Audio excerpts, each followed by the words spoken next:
Assalamu alaikum everyone. Welcome back to our weekly Q&A with Shaykh Akram Nadwi at the Al-Salam Institute and all of our social media platforms. This Q&A is every Thursday, 6 p.m. BST for half an hour. I think what we'll do this time, we actually had a lot of questions last week that weren't answered. So what I'm going to do is probably just the first few questions at the beginning, answer inshallah if that's okay with Shaykh.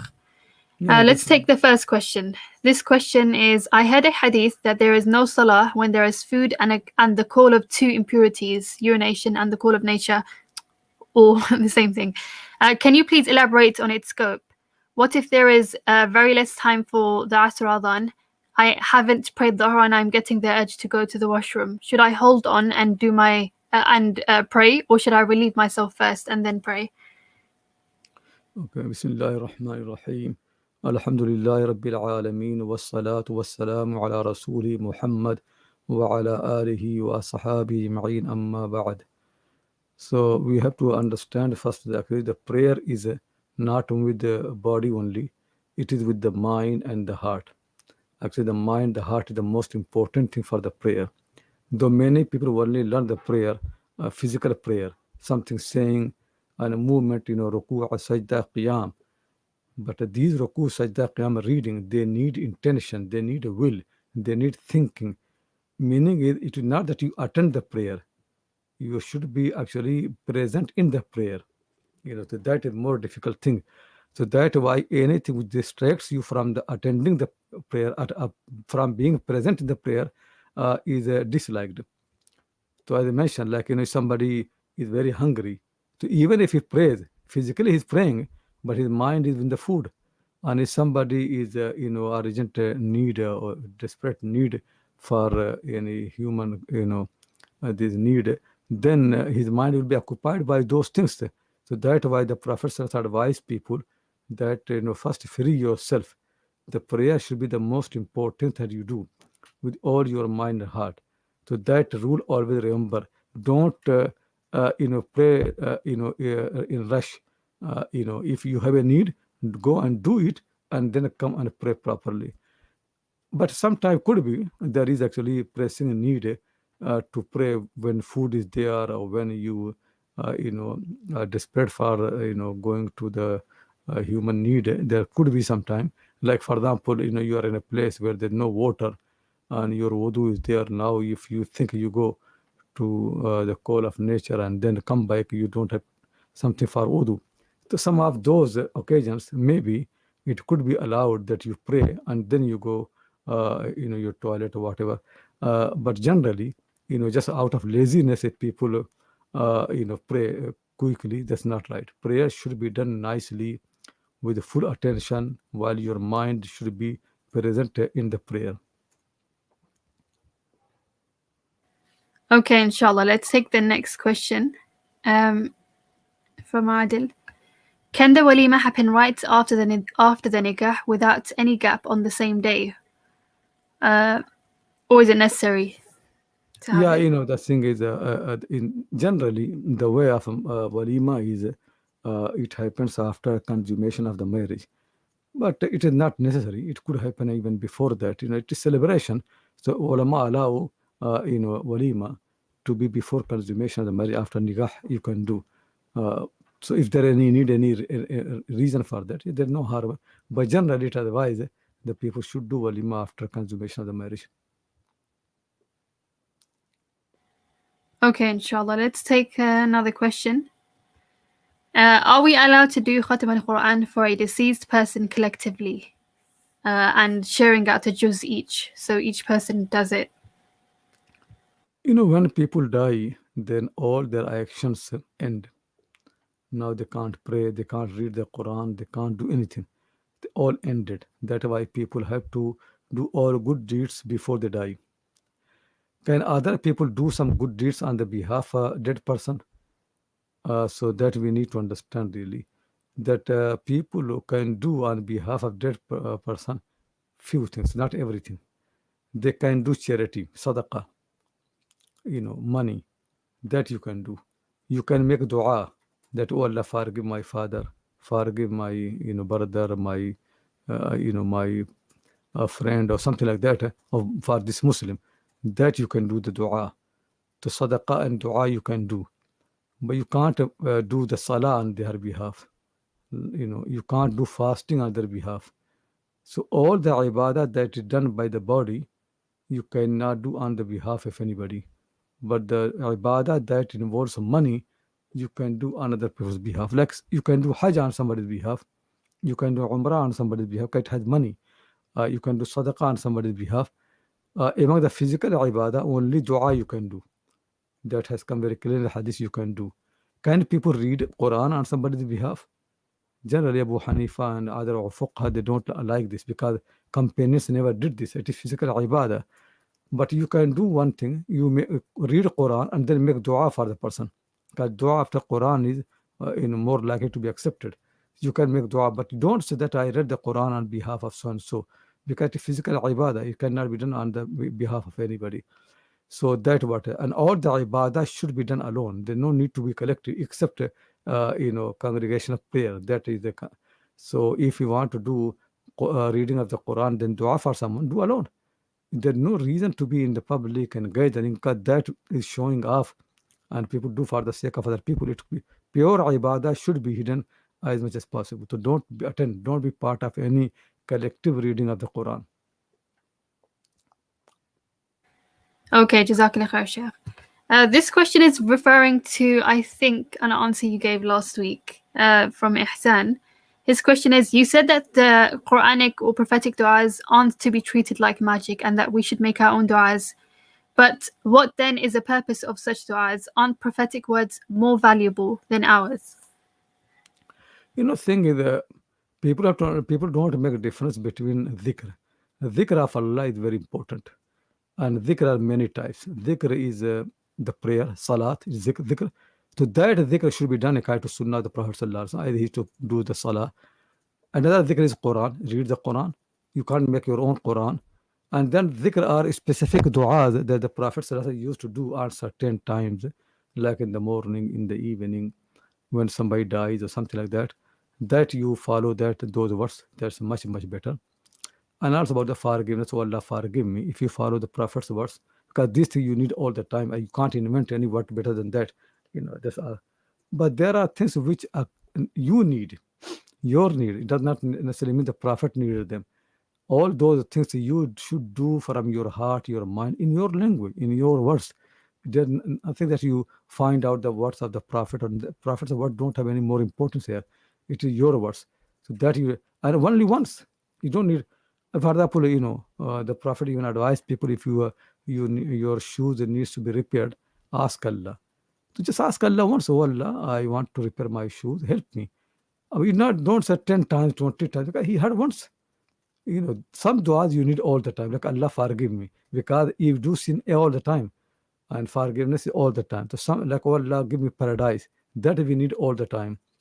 So, oh Allah, make me pious. Oh Allah, make me God fearing. These du'as you need all the time. So you can say Rabbana atina fid dunya hasana. These du'as you can follow. But when it comes to your specific need of dunya, this dunya, then say those things.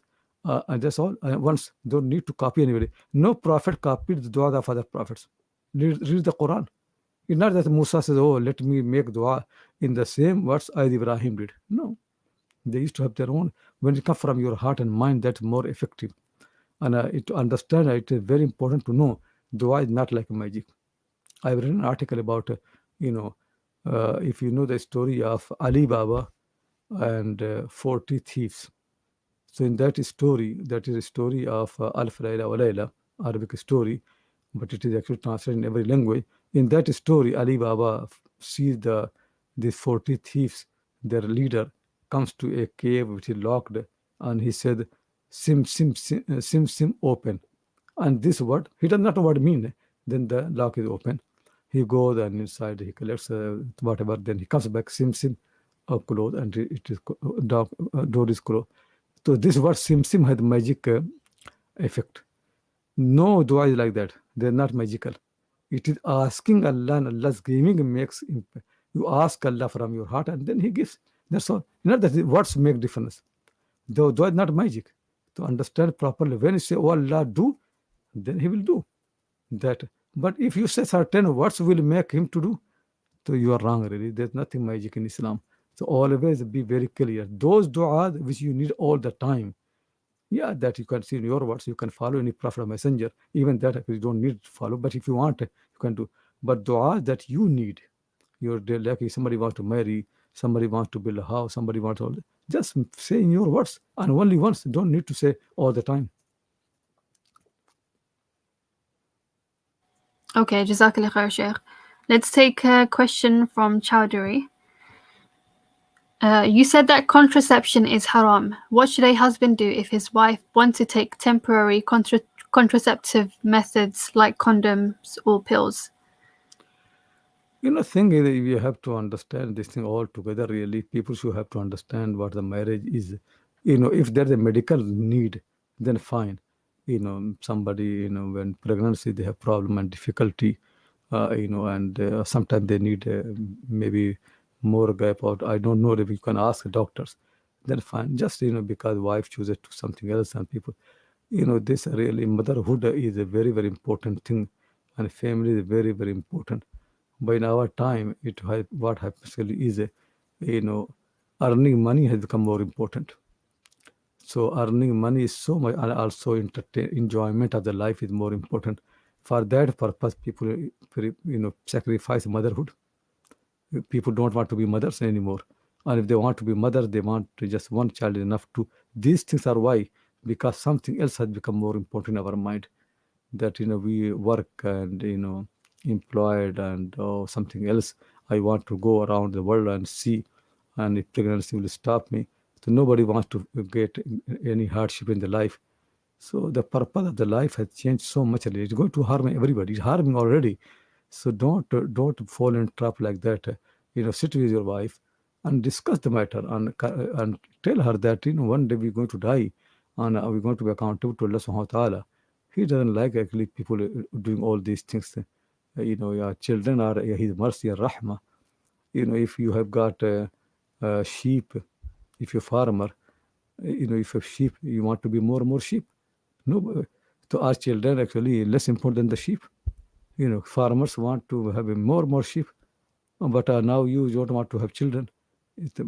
Children bring their own provision. Just because of your busy life, you don't allow for them. That's a very bad manner. That life actually is for that purpose, that you raise the children. You raise the children. Life is not that you earn money like a machine and you just enjoy the life. That's not life. Life is duty, function, doing something, important. And actually, one of the important things in life is parenting, to be parent, to parenting, to look after the children. And Allah subhanahu wa ta'ala put an enjoyment there. So, don't become, in our time really, every value, human values have been undermined by modernity, and by modern ideas and thinking. Basically the whole civil culture has become a they have secularized everything. Our thoughts and ideas, morality, everything has become secular. Everything determined by the money and by the enjoyment. Nothing determined by values. Values don't matter really. What matters is that something brings more money, something brings more enjoyment. So believers should be different from other people. Okay, Jazakallah khair, Shaykh. Let's take the next question. We know that when one has an impure dream, when they wake up, they should do ghusl. However, is it compulsory to do ghusl when a menstruating woman has an impure dream? Because anyhow, she is still najis until her menstruation is over. What is impure dream? I didn't understand what you mean by impure dream. What is I'm impure not. dream? So when someone is impure due to having bad thoughts. No, not really. Impure dream, do you mean they have seen shaitan or jinn or something like that?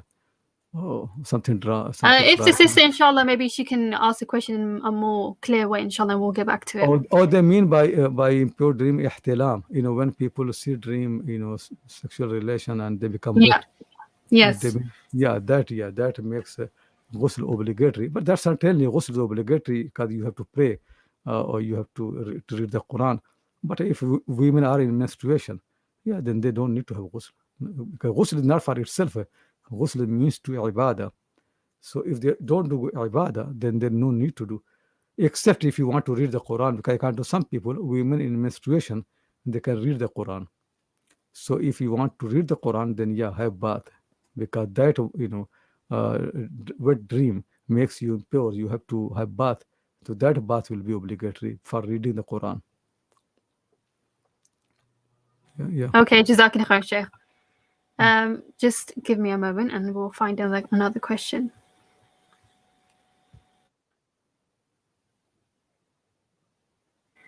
Okay, there is a hadith that a dayuth will never go to Jannah. What is the actual meaning of a dayuth?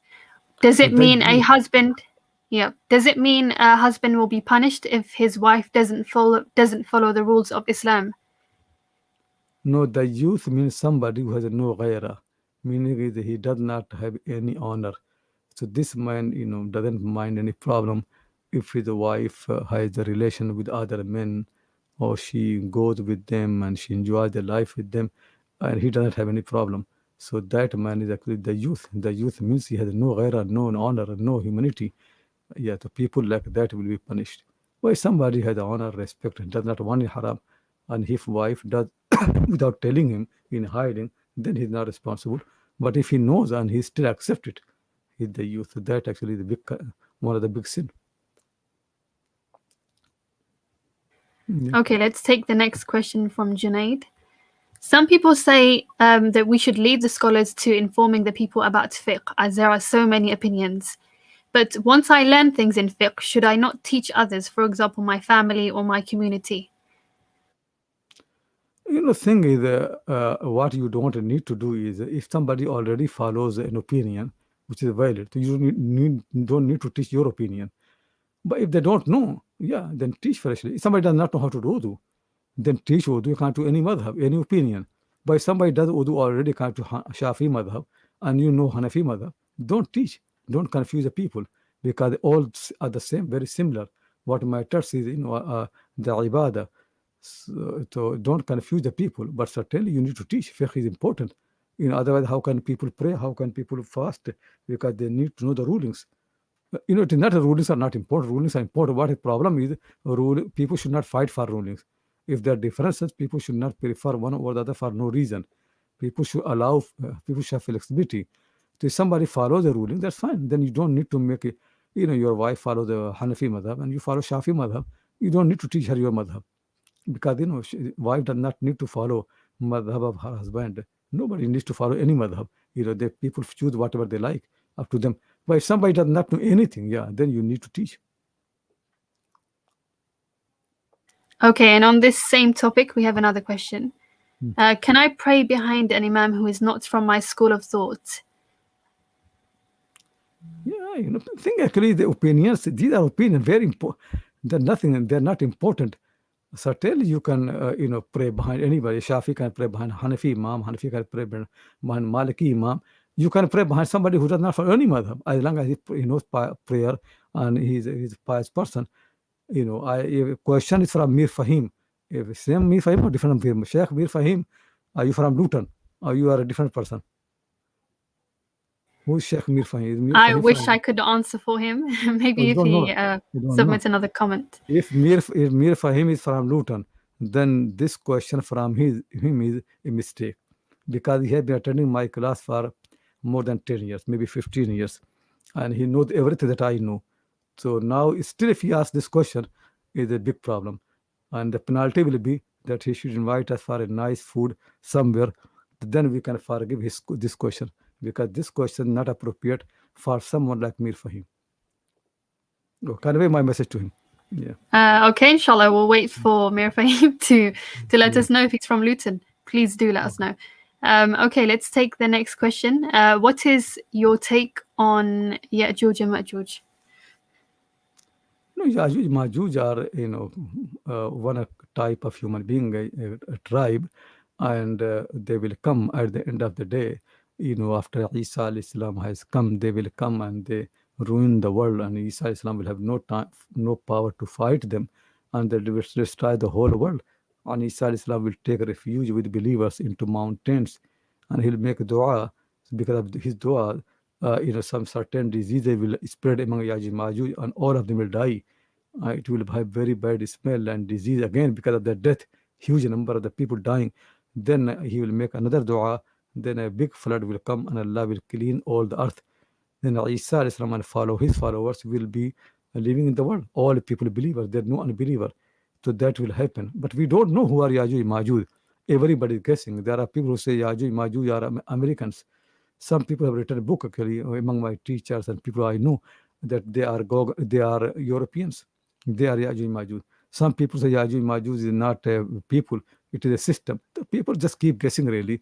If you read the hadith, you can see, and also the Quran, they are a people, but we don't know. And and whenever future predictions are in the Quran Sunnah, the intention not to make you prophet and start telling who they are. Just be aware a little bit. When things will happen, you know. So don't waste your time in these matters, because there are some people claim that they know meaning of every prediction. They don't know anything really, just making claim. So don't listen to the people like that. Okay, inshallah. Let's take a question from Nayab. Her question is, there is a, sorry, you can't see the full question on screen. There is a hadith narration that Thabit bin Qiyas hit his wife and broke her hand, and the Prophet ﷺ allowed her to get a divorce but didn't punish him. Why is this? Is domestic abuse not a punishable crime in Islam? Yeah, Thabit ibn Qais, thing is actually, the whole thing has not come here. Sometimes people do, because you don't know the whole story. Not the Prophet ﷺ allows people to have domestic abuse. First thing is, this type of the cases among Arabs are very rare. That they hit their wives and do. The cases are not like that. Easily, women can take divorce and separation. So many things can happen. So when a hadith is narrated, the whole story does not appear, because the story has come in the context of the khula, that women can demand from their husband to separate them, to leave them. That's the story. What happened after that, what the Prophet did punishment, then nothing like that. People don't mention all the details because they are not relevant to the purpose for which they're narrating the story. All the stories of the time of the Prophet, ﷺ, they never have come in full. They only have come in part, those parts that people think are important. People should not abuse. That's one understood. People understand it. So what exactly happened. Because the ulama say if a husband, hits his wife in a way that it leaves any injury or something mark, she can take him to the court. That is Islamic law. People are only allowed once to hit like a gesture, like with miswak. They call miswak like that, just a gesture to show that, to alert her. If it does not happen, then after that they are not allowed to hit. If somebody does it, the wife can take him to the court. So the hadith will not have all the details, because nobody narrates all the story. Like when you mention that I attended a party in London, it was very nice biryani, and then you pray one page about the biryani, and then I narrate the story from you. So and so said he went to London, and the food was biryani and this thing. But in that party, hundreds of the things happen. There were many, many things, but I don't know. I don't report because that was not important for me when I narrated. Now in the future, may be important for the people. So many people don't understand really. When the hadith it comes only always in small parts. It does not bring to you all the necessary details. And people who don't understand this thing and they think the hadith is full, they always mislead. Always. That's why Shia people always make many, many more claim than the text allows them. To be very, very careful. It is like your report. When you report about your mother, your father, your family, you don't report everything. You report that small part that is important to you to teach people. But around that, there could be many questions. Like, sometimes I teach about students about my teacher, something. Then they say, what happened next? What happened next is not important for me. I want to tell but some people are interested in to know what happened next. Like the Quran mentions the story of people of the cave. But Quran does not mention what is the color of the dog. It could be important for some people, but it is not important to the Quran. So always understand really that when Quran and Hadith don't explain something, it does not mean they don't exist. They were not important for the narrator. So what happened? Did they punish? What happened about that? Or she forgave? We don't know the details. But certainly the fuqaha, They made very clear that if somebody hits the wife and it leaves a mark, she can take him to the court. Okay, Jazakallah khair, Shaykh. Let's take another question. Many Muslims debate about the Prophet ﷺ being created from Noor or not. Is this something we should be concerned about? No, you don't need to concern about anything really. The Prophet ﷺ is a human being, descendant of Adam. So Adam was created from the soil. Are we created from soil? No. When we say we are created from soil, meaning is our father Adam. Now everybody comes from the drop of the water. That what comes. Same the Prophet ﷺ came. What it means he's from Noor, meaning is Allah gave him light, guidance. So even he became 40-year-old and he became prophet, now he got Noor, light, guides. His light, Quran the light, even actually everybody light. Your teacher the light who guides you. That is meaning of the Noor. It does not mean he created from something special Noor. Nothing actually, he's a family of Adam. Allah subhanahu wa ta'ala says, Inna Allah astafa Adam wa Nuhan wa Ibrahim wa ala Imran ala alamin. He makes genealogy. All the people come from Adam, and Adam was from the earth. So the Prophet must be. Prophet does not have any new genealogy that he is from Noor and rest human beings are from Adam. No, he is also descendant of Adam. His father Abdullah is son of Abdul Muttalib, and Abdul Muttalib son of Hashim from Abdul Manaf, going back to Ibrahim, and Ibrahim goes back to Adam alayhi salam. It is same, so people come from Adam. Adam is from the soil. But after Adam, nobody made from soil. Nobody.